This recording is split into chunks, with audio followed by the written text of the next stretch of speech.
क्या आप जानते हैं शहर के सबसे ताकतवर बाहुबली परिवारों में से एक, जिनका राजनीतिक गलियारों में उठना बैठना था, जो शहर के सबसे पॉश इलाके में रहते थे। यहाँ कई पैसे वाले पूंजीपति लोग, जिले के कई अधिकारियों का परिवार भी निवास करता है। ऐसे ही इलाके में कुछ ऐसा होने वाला था जिसने वहाँ की पूरी राजनीति को ही हिलाकर रख दिया। चाहे किसी भी पार्टी का नेता हो, विधायक, सांसद, यहाँ तक कि पूर्व सीएम भी सड़क पर उतरकर न्याय की गुहार लगाने लगे।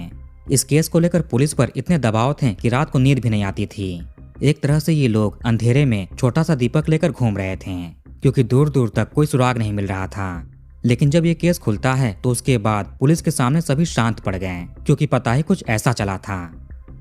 नमस्कार दोस्तों, तो क्या हाल चाल है आपके। आज हम बात करने वाले हैं कन्हैया सिंह फैमिली केस के बारे में। इस घटना की शुरुआत होती है झारखंड के सरायकेला खरसावां डिस्ट्रिक्ट के आदित्यपुर थाना क्षेत्र से। ये जगह जमशेदपुर के बिल्कुल पास में है, 5-6 किलोमीटर की दूरी होगी। आदित्यपुर इलाके में ही रोड नंबर 5 हरिओम नगर शिव मंदिर के पास ये MIG अपार्टमेंट बिल्डिंग है। इसके ही 3rd फ्लोर पर B11 के फ्लैट में एक फैमिली रहा करती थी, जिसके मुखिया थे कन्हैया प्रसाद सिंह। ये एक बिजनेसमैन है, इनका ठेकेदारी का कारोबार है। ये लोग कोई आम नहीं थे, बल्कि शहर के जाने माने प्रभावशाली लोगों में गिने जाते थे। ईचागढ़ कॉन्स्टिट्यूएंसी से 3 बार विधायक रहे कांग्रेस के बाहुबली नेता अरविंद कुमार सिंह उर्फ मलखान सिंह, इनके ही कन्हैया जी साले साहब लगते थे। पॉलिटिकल बैकग्राउंड काफी स्ट्रांग था और भी कई बड़े बड़े नेताओं, अलग अलग पार्टीज के मंत्रियों के साथ भी कन्हैया जी की अच्छी जान पहचान थी। इनका मूल रूप से घर बिहार के समस्तीपुर जिले के सिंघिया इलाके में है। कहा जाता है कि जीजाजी मलखान सिंह ने ही साले साहब कन्हैया जी को यहाँ पर बसाया था, यानी झारखंड के आदित्यपुर इलाके में। मलखान जी भी बताते हैं कि इनका अपने साले साहब से काफी लगाव था, इनकी ताकत हुआ करते थे। वैसे ये इलाका भी काफी पॉश माना जाता है। यहाँ कई बड़े बड़े कारोबारी, बिजनेसमैन, पैसे वाले लोग रहते हैं। पास में ही एक बड़ी सोसाइटी है जहाँ प्रशासन से जुड़े अधिकारी भी रहा करते थे। अब इसी तरह के क्षेत्र में कुछ बड़ा होने वाला है। कन्हैया जी के पास इनके अपने बॉडीगार्ड भी थे। ये शहर में थोड़े दबंग टाइप के आदमी माने जाते थे, इनको हर कोई जानता था। बात 29 जून 2022 की है, बुधवार का दिन था। कन्हैया जी चूंकि ठेकेदारी का काम करते थे, इनका ऑफिस भी था, तो कभी ये ऑफिस में रहते हैं, कभी मीटिंग में चले जाते हैं। इन्हें हमेशा लोगों के साथ अपना व्यवहार बनाकर रखना पड़ता था। अलग अलग फंक्शन, कार्यक्रम इत्यादि में भी जाते रहते थे। इसी तरह का कुछ 29 जून को भी होता है। सुबह में तो समय से कन्हैया जी अपने बॉडीगार्ड और ड्राइवर के साथ ऑफिस चले गए, लेकिन आज शाम में इनको घर थोड़ा लेट आना था। ये घर में कॉल करके अपनी पत्नी अर्चना सिंह को बता देते हैं कि घर आने में 10 बज जाएगा, इंतजार मत करना। अब ऑफिस के बाद कन्हैया जी अपने स्टाफ के साथ साकची चले गए। ये आदित्यपुर से 5-5.5 किलोमीटर दूर पड़ता है। उसके बाद रात में 9:45-10 बजे के बीच वापस घर आए। बॉडीगार्ड मृत्युंजय सिंह और ड्राइवर मुकेश कुमार कार से उतरकर कन्हैया जी को यहाँ ग्रिल के पास सीढ़ी तक छोड़ने के लिए भी आते हैं। कन्हैया जी ने कहा कि ये चले जाएंगे, तुम दोनों भी जाकर आराम करो। वैसे बॉडीगार्ड यही नीचे ही रहा करते थे। ड्राइवर ने भी पास में ही किराए का रूम ले रखा था। इसके बाद ड्राइवर कार को पार्क करते हैं और रोड क्रॉस करके अपने रूम पर जाने लगे। कन्हैया जी सीढ़ियों से 3rd फ्लोर पर गए और घर का डोरबेल बजाया। इधर नीचे बॉडीगार्ड यही नॉर्मली ग्रिल के पास खड़े थे और ड्राइवर भी अपने घर जाकर मकान मालिक से दरवाजा खुलवाने के लिए डोरबेल बजाया। इतने में ही एक तेज आवाज सबको सुनाई देती है। बॉडीगार्ड थोड़े चौकन्ने हुए। ये कैसी आवाज थी? शायद किसी ने पटाखा चलाया हो। तभी बॉडीगार्ड के सामने सीढ़ियों से 3 लोग उतरे। एक ने रुमाल से अपना चेहरा ढक रखा था, उसके हाथ में देसी तमंचा था। बाकी 2 लोग बिना मास्क के थे और वो तेजधार चाकू जैसे हथियार लिए हुए थे। बॉडीगार्ड ने इनको देखकर रोकने की कोशिश की, तुम कौन हो?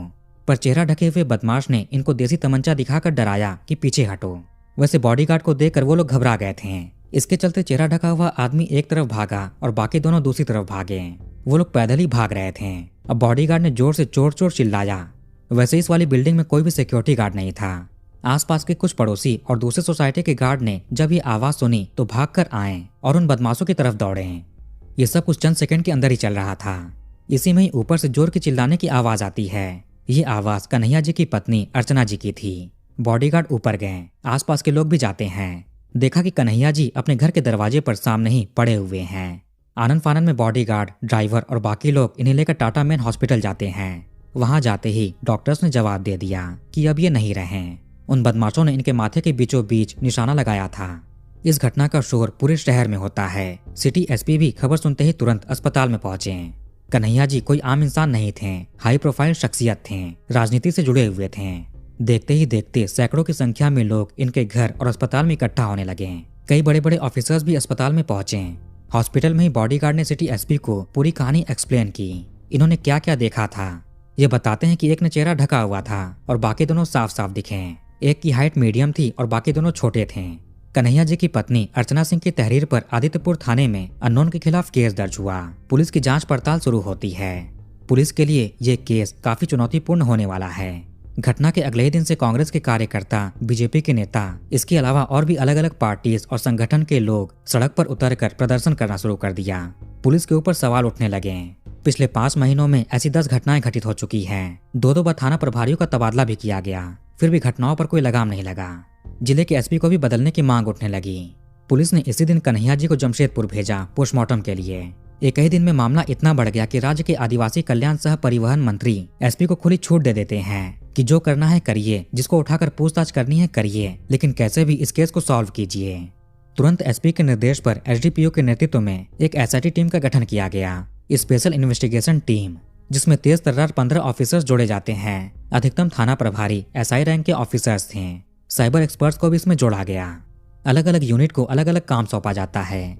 उधर नेताओं, परिजन, जनता, सपोर्टर्स ने पुलिस पर दबाव बनाना शुरू कर दिया। वो लोग 72 घंटों का अल्टीमेटम देते हैं। इतने समय में अगर केस सॉल्व नहीं हुआ, अपराधी नहीं पकड़े गए, तो पूरे शहर को बंद करने का आह्वान किया जाएगा, सब कुछ रोक दिया जाएगा। पुलिस अपनी जांच में लग जाती है। कन्हैया जी के साथ इनके बॉडीगार्ड और ड्राइवर हमेशा रहते थे, पूरा टाइम।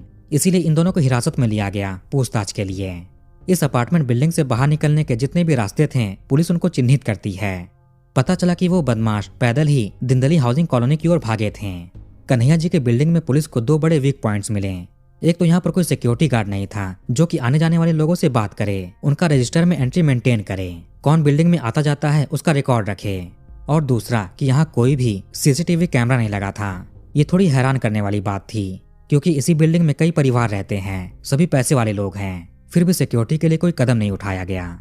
पुलिस ने आसपास के गलियों के दूसरे कैमरे चेक किए। वैसे इस इलाके में उन दिनों एक और दिक्कत थी, कभी बिजली आती तो कभी पावर कट हो जाता, ऊपर से रात का समय भी था। कन्हैया जी शहर के बड़े ठेकेदारों और दबंग लोगों में देखे जाते थे। किसी के साथ दुश्मनी होना लाजमी था। इनके जीजाजी भी एक बाहुबली नेता रह चुके हैं, पूर्व में विधायक थे।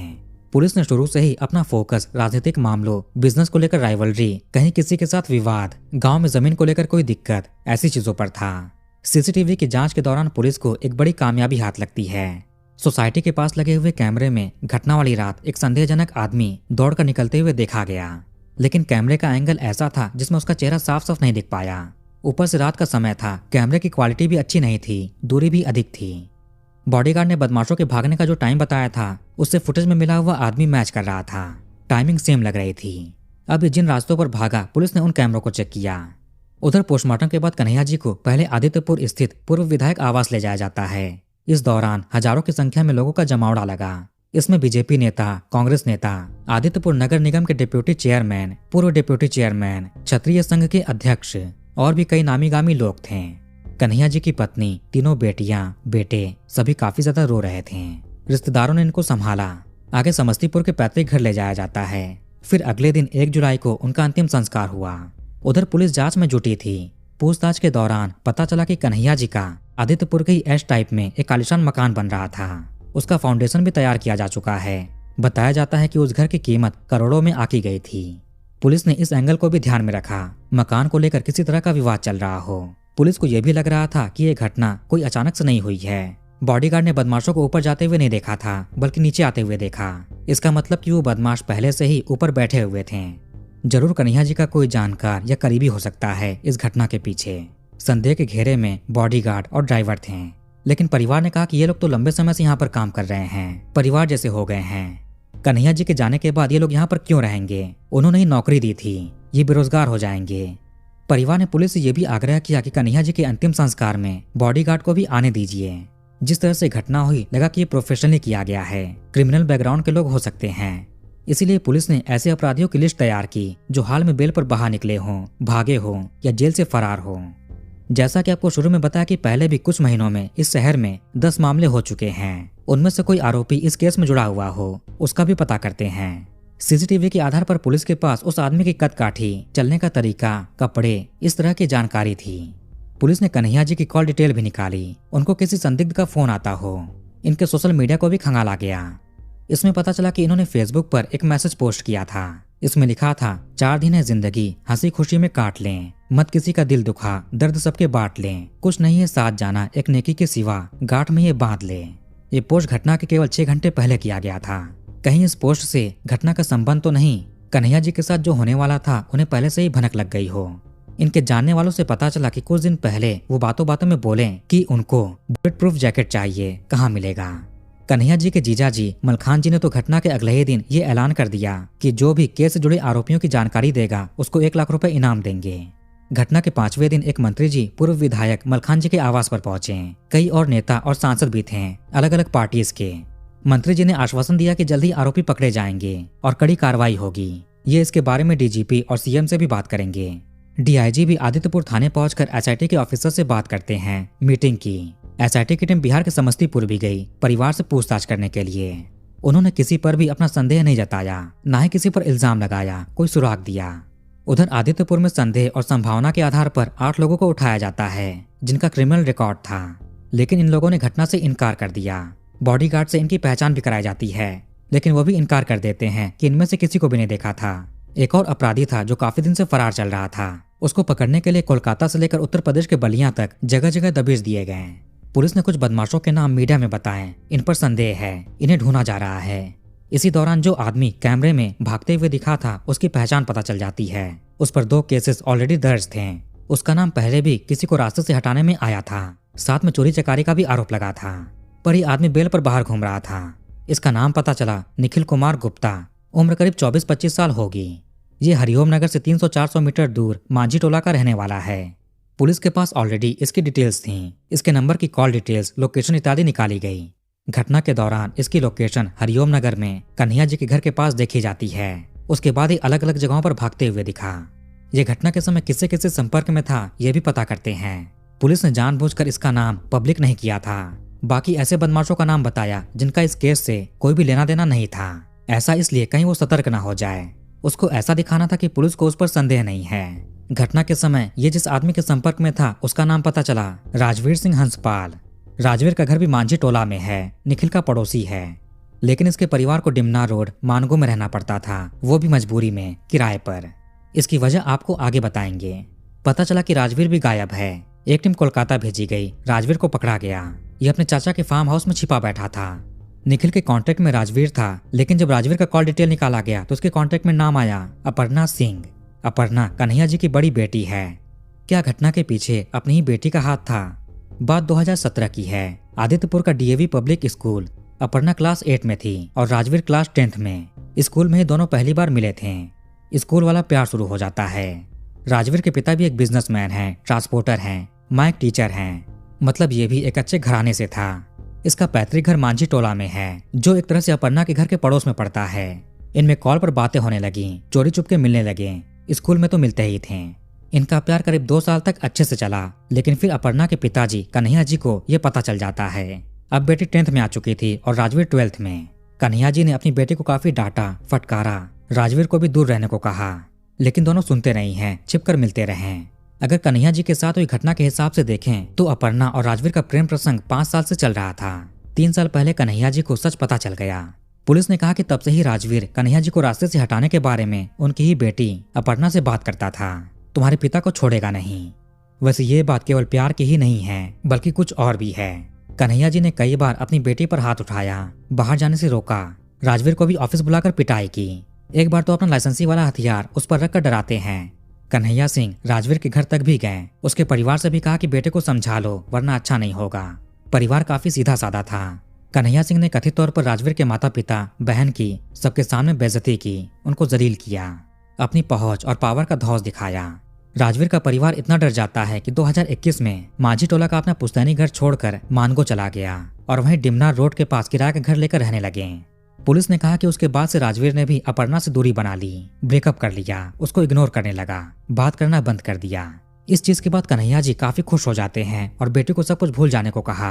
अभी तुम पढ़ाई करो, करियर पर ध्यान दो, उसके बाद तुम्हारी शादी करा देंगे। इन्होंने काफी धूमधाम से बेटी का बर्थडे भी मनाया। उसको एक हीरे की अंगूठी भी गिफ्ट में दी, जिसकी कीमत 1 लाख रुपए से ऊपर थी। पर अपर्णा राजवीर से दूर नहीं होना चाहती थी। ये उसको मैसेज भेजती है कि इग्नोर मत करो। फिर भी राजवीर ने इग्नोर किया। इसके बाद अपर्णा एक वीडियो बनाती है। उसमें चूहे की दवा दिखाते हुए कहती है कि ब्रेकअप मत करो, ये तुम्हारे बिना नहीं रह सकती। ये देखकर राजवीर डर जाता है। अगर अपर्णा ने ऐसा कुछ किया तो कन्हैया सिंह इसके परिवार को नहीं छोड़ेगा, और अगर वापस अपर्णा के करीब गया तब भी नहीं छोड़ेगा। ये दोनों ही तरीकों से फंस चुका था। ये वापस से अपर्णा से बात करने लगता है, मिलने भी लगा। इस बार अपर्णा कहती है कि हमारे प्यार के बीच में कोई नहीं आ सकता, जो आएगा उसको हटा देंगे।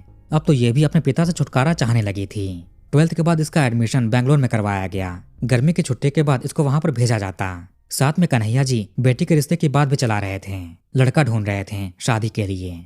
अगर अपर्णा और राजवीर चाहते हैं तो घर से भागकर शादी कर लेते हैं। पुलिस ने कहा कि राजवीर भी ठीक ठाक पैसे वाले घर से था, उसको अपर्णा के पैसों से कोई मतलब नहीं था। घर से भागकर भी अच्छी जिंदगी जी सकते थे। लेकिन यहाँ कन्हैया जी ने राजवीर के परिवार के साथ जो किया, पड़ोसियों के सामने उनको बेइज्जत किया, गलत शब्दों का प्रयोग किया, पूरे परिवार को अपना घर छोड़ना पड़ जाता है।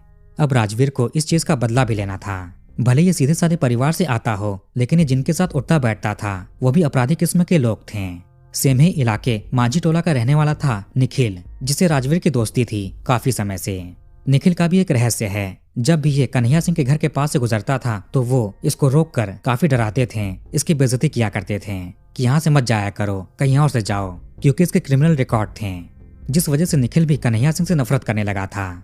बातों बातों में राजवीर ने निखिल को सब कुछ बताया कि कन्हैया सिंह को रास्ते से हटाना है, उसने परेशान कर रखा है। जब तक वो हटेगा नहीं या अपनी प्रेमिका से नहीं मिल सकता, इसे बदला भी लेना है। वैसे राजवीर की एक आदत थी कि हर समय फोन निकालकर या तो वीडियो या ऑडियो रिकॉर्ड करने लग जाता था। घटना से कुछ दिन पहले ये सरायकेला गया। वहाँ कलीम नाम के आदमी पर कुछ बदमाशों ने निशाना लगाया था। राजवीर ने कलीम की पूरी वीडियो बनाई। जब लोगों को पता चला तो काफी समझा बुझाकर वीडियो हटवाते हैं, डिलीट करवाते हैं। ऐसे ही राजवीर ने जब निखिल से बातचीत की कन्हैया सिंह को रास्ते से हटाने की, तो इसकी भी ऑडियो रिकॉर्डिंग करके अपर्णा को भेजता है। घटना को अंजाम देने के लिए एक हथियार चाहिए था। निखिल ने अपने एक पुराने दोस्त सौरव राय किस्कू से बात किया।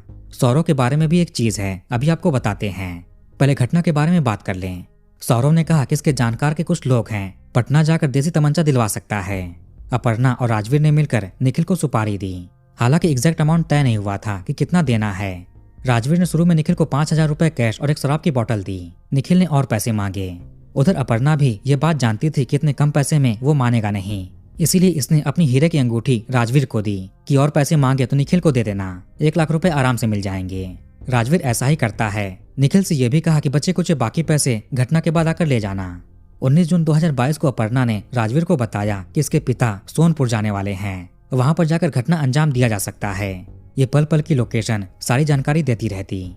20 जून को राजवीर, निखिल और सौरव सोनपुर के लिए निकले। ये लोग राजवीर की MG हेक्टर कार से थे। ये पहले पटना जाते हैं। वहां पर सौरव ने अपने जानकार से एक देसी तमंचा और एक कारतूस दिलवाया।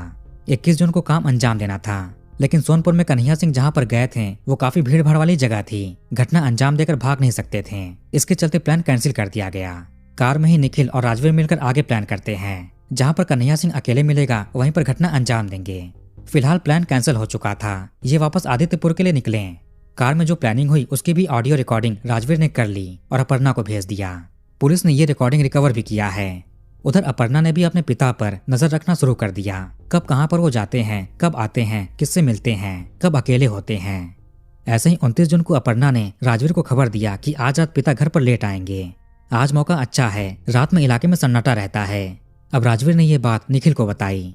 निखिल के पास केवल एक ही कारतूस था, अगर निशाना चूक गया तो दिक्कत हो सकती है। इसीलिए इसने अपने 2 और साथियों को प्लान में जोड़ा, छोटू डिग्गी और रवि सरदार। इनका काम था कि अगर निशाना चूक गया तो तुम दोनों तेजधार हथियार चला देना। अपर्णा ने पता कर लिया कि पिताजी रात को 10 बजे आएंगे और ये पल पल पिता से लोकेशन पूछती कि कहाँ तक पहुंचे हैं, कब आएंगे, आपकी याद आ रही है। रात के 9:30 बजे के आसपास निखिल, छोटू और रवि बिल्डिंग में पहुंचे। ये छत पर जाकर इंतजार करने लगे।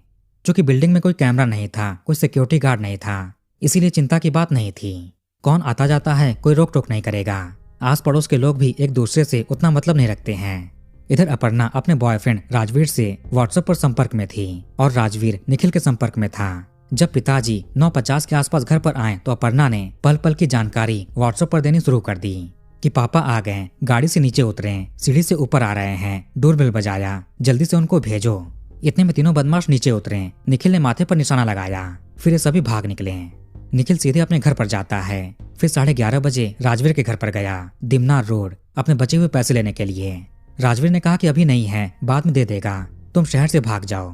राजवीर ने निखिल के कपड़े चेंज करवाए, उसके जूते रखकर सैंडल पहनने को दिया। फिर निखिल बस से बक्सर चला जाता है, जहाँ पर इसका गाँव था। वहीं से अपने दोस्तों के साथ संपर्क में रहा कि आदित्यपुर में क्या क्या हो रहा है, अपडेट लिए। न्यूज में तो खबर चली रही थी। कुछ दिन के बाद इसको लगा कि इसका नाम नहीं आया है। ये निश्चिंत होकर वापस माझी टोला आया, लेकिन पुलिस जाल बिछाकर बैठी हुई थी। उधर राजवीर भी अपने चाचा के फार्म हाउस कोलकाता चला गया। अपर्णा तो अपने गांव समस्तीपुर चली गई अंतिम संस्कार के लिए। वहां पर अच्छे से एक्टिंग कर रही थी, रोने बिलखने की। पुलिस ने 6-7 जुलाई के बीच 4 लोगों को अरेस्ट किया। पहले निखिल, उसके बाद राजवीर, फिर सौरव और फिर अपर्णा। निखिल की घटना के दौरान पहने हुए कपड़े, जूते, सैंडल, चारों के मोबाइल फोन्स, राजवीर की वो गाड़ी जिससे सोनपुर गए थे। निखिल के घर से अपर्णा की अंगूठी भी मिली। पुलिस के पास टेक्निकल एविडेंसेस भी थे, कॉल डिटेल्स, लोकेशन, व्हाट्सएप की चैटिंग। जब ये घटना बाहर आई तो हर कोई हैरान हो गया। जिस परिवार ने 1 लाख रुपए का इनाम रखा था, उसी परिवार की मेंबर घटना के पीछे निकली, यानी अपर्णा।